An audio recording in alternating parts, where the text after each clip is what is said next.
हरे कृष्णा। राधे राधे दोस्तों। निर्जला एकादशी वर्ष की सबसे बड़ी एकादशी होती है। निर्जला एकादशी की पूजा विधि सब कुछ हमारे चैनल पर है। आज हम इस वीडियो में आपको निर्जला एकादशी व्रत की कथा सुना रहे हैं। मित्रों, इस दिन व्रत करें या ना करें, कथा तो आप अवश्य ही सुने। किस लिए इस एकादशी का महत्व अधिक है? क्योंकि भगवान श्री कृष्ण जी ने स्वयं अपने मुख से इस एकादशी के महात्म को बताया था और उसके बाद व्यास जी ने राजा भीमसेन को इसके बारे में बताया था। वही कहानी आज हम आपसे शेयर कर रहे हैं। निर्जला एकादशी की पौराणिक कथा इस प्रकार है। निर्जला एकादशी की व्रत की कथा। भीमसेन व्यास जी से कहते हैं, ए पितामह, भ्राता युधिष्ठिर, माता कुंती, द्रौपदी, अर्जुन, नकुल और सहदेव सभी एकादशी का व्रत करने को कहते हैं। परंतु महाराज, मैं आपसे कहता हूँ और भाइयों से भी कहता हूँ कि भगवान की मैं पूजा कर सकता हूँ, दान भी कर सकता हूँ, लेकिन बिना भोजन के नहीं रह सकता। इस पर व्यास जी कहने लगे, हे भीमसेन, यदि तुम नरक को बुरा और स्वर्ग को अच्छा समझते हो तो प्रति महीने में 2 एकादशियों को अन्न मत खाया करो। भीमसेन कहने लगे, हे पितामह, मैं तो पहले ही बता चुका हूँ कि मैं भूख सहन नहीं कर सकता। यदि वर्ष भर में कोई एक ही व्रत हो जिसे रख कर मैं नरक का वासी ना बनूं, तो वो मुझे बताइए, क्योंकि मेरे पेट में ऐसी अग्नि है जो मुझे हमेशा खाने के लिए कहती है और भोजन के बिना वह अग्नि शांत नहीं रह सकती। इसीलिए मैं महीने के 2 उपवास नहीं कर सकता। मैं वर्ष में 1 उपवास कर कर पूरे वर्ष की एकादशियों का लाभ कैसे प्राप्त कर सकता हूँ, वह मुझे बताएं। तब व्यास जी कहने लगे, हे पुत्र, बड़े बड़े ऋषियों ने बहुत शास्त्र आदि बनाए जिनसे बिना धन के थोड़े परिश्रम से ही स्वर्ग की प्राप्ति हो सकती है। इसी प्रकार शास्त्रों में 2 पक्षों की एकादशी का व्रत मुक्ति के लिए रखा जाता है। व्यास जी के वचन सुनकर भीमसेन नरक में जाने के शब्द से भयभीत हो गए और कांप कर कहने लगे, मास में 2 व्रत तो मैं बिल्कुल भी नहीं रख सकता।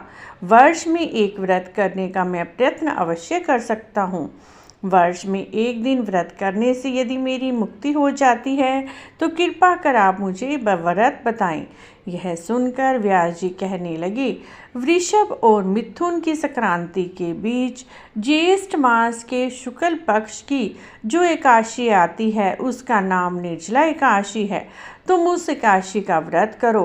इस एकादशी के व्रत में स्नान और आचमन के सिवा जल वर्जित है।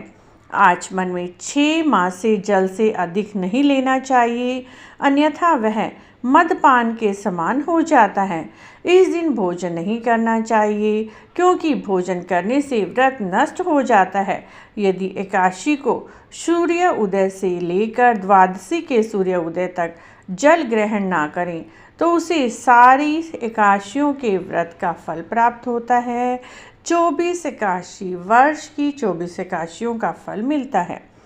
द्वादशी को सूर्य उदय से पहले उठकर स्नान आदि करके ब्राह्मणों को दान आदि करना चाहिए। उसके बाद भूखे और सुपात्र ब्राह्मण को भोजन कराकर स्वयं भोजन लेना चाहिए। इसका फल पूरे वर्ष की संपूर्ण एकादशियों के बराबर होता है।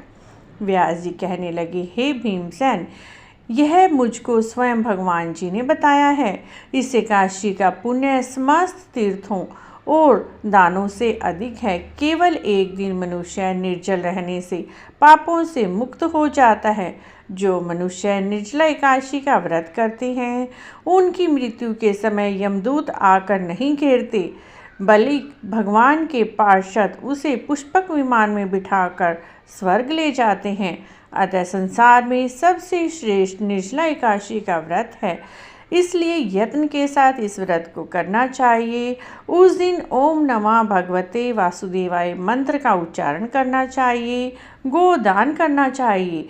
इस प्रकार व्यास जी की आज्ञानुसार भीमसेन ने निर्जला एकादशी के व्रत को किया।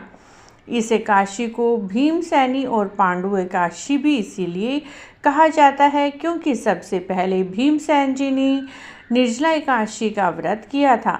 निर्जला व्रत करने से पूर्व भगवान से प्रार्थना करें, हे भगवान, आज मैं निर्जला व्रत करता हूँ, दूसरे दिन भोजन करूँगा।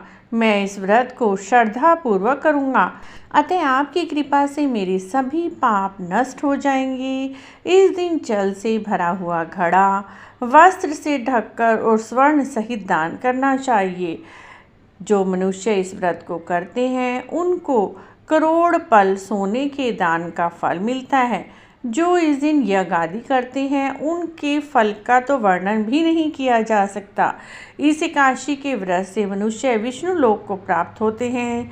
जो मनुष्य इस दिन अन्न खाते हैं वे चंडाल बनते हैं, वे नरक में जाते हैं। जिनने निर्जला एकादशी का व्रत किया वे चाहे ब्रह्म हत्यारे हों, चोरी की हो, गुरु के साथ द्वेष किया हो, लेकिन व्रत के प्रभाव से स्वर्ग को प्राप्त होते हैं। हे कुंती पुत्र, जो मनुष्य और स्त्री श्रद्धापूर्वक इस व्रत को करते हैं उन्हें अग्रलिखित कर्म करने चाहिए। सबसे पहले भगवान का पूजन करें, फिर गोदान करें, ब्राह्मणों को दक्षिणा देनी चाहिए, जल से भरे कलश का दान अवश्य करना चाहिए। निर्जला एकादशी के दिन अन्न, वस्त्र, जूते, चप्पल आदि का भी दान करना चाहिए। जो मनुष्य भक्ति पूर्वक इस कथा को सुनते हैं, पढ़ते हैं, सुनाते हैं, उन्हें निश्चय ही स्वर्ग की प्राप्ति होती है। बोलिए भगवान विष्णु की जय।